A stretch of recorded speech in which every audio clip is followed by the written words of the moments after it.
नमस्कार, जोहार। बात बाकी में आपका स्वागत है। आज हम बात करेंगे झारखंड में हाथियों के खतरे की। हमने या आपने अगर पीढ़ियों पहले हाथियों के चलने वाले रास्तों पर घर बना लिया है या उन रास्तों पर हमारे खेत और खलिहान हैं, तो यकीन मानिए हम हाथियों के हमले को आमंत्रण दे रहे हैं। क्योंकि हाथियों में जेनेटिक मेमोरी यानी वंशानुगत याददाश्त के गुण होते हैं। दरअसल 5-7 दशक पहले या 100 साल पहले जिन रास्तों पर हाथियों के पूर्वज चला करते थे, आज उन रास्तों पर चलना युवा हाथियों को पसंद है। आज अगर हम अपने घरों में सुरक्षित नहीं हैं, तो इसलिए कि हाथी भी अपने घरों में सुरक्षित नहीं है। उनके जीने के साधन हम लगातार छीन रहे हैं। ऐसे में उनका उग्र होना जरूरी है, स्वाभाविक भी।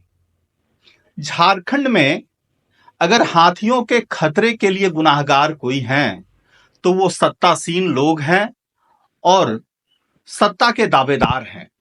कमोबेश इनका जल जंगल जमीन के हिफाजत का नारा होता है, लेकिन संगठित तौर पर जंगल को उजाड़ने, पहाड़ों को हटाने और नदियों को खत्म कर देने के गुनाह में ये सारे शरीक हैं।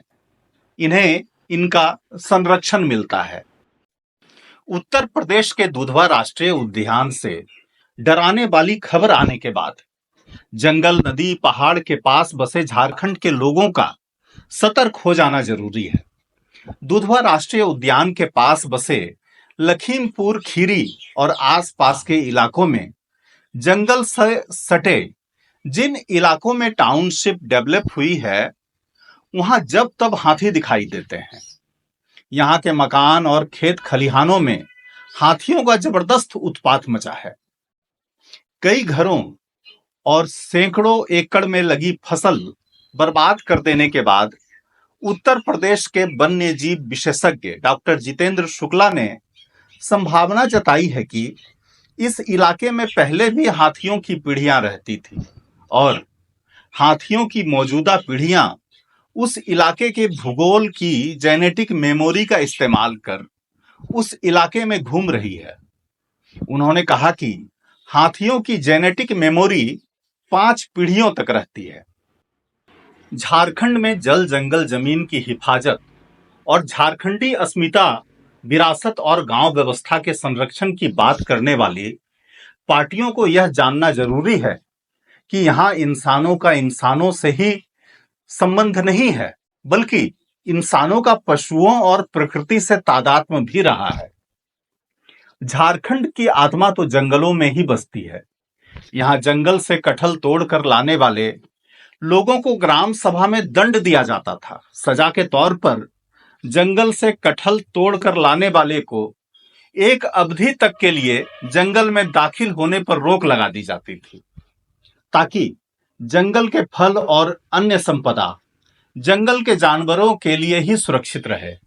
तब यह माना जाता था कि जंगल के फल तोड़ लिए जाएंगे तो हाथी के लिए भोजन की कमी होगी और वे गांवों में दाखिल हो जाएंगे।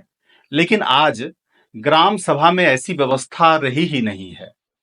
इन व्यवस्थाओं की पुनर्बहाली की बजाय आज झारखंड की राजनीतिक पार्टियां बाहरी, भीतरी और भाषा के सवाल पर सस्ती लोकप्रियता बटोरने में लगी है।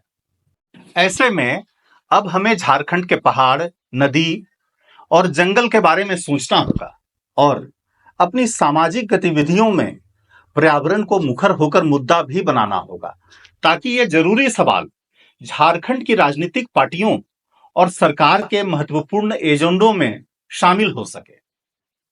धन्यवाद।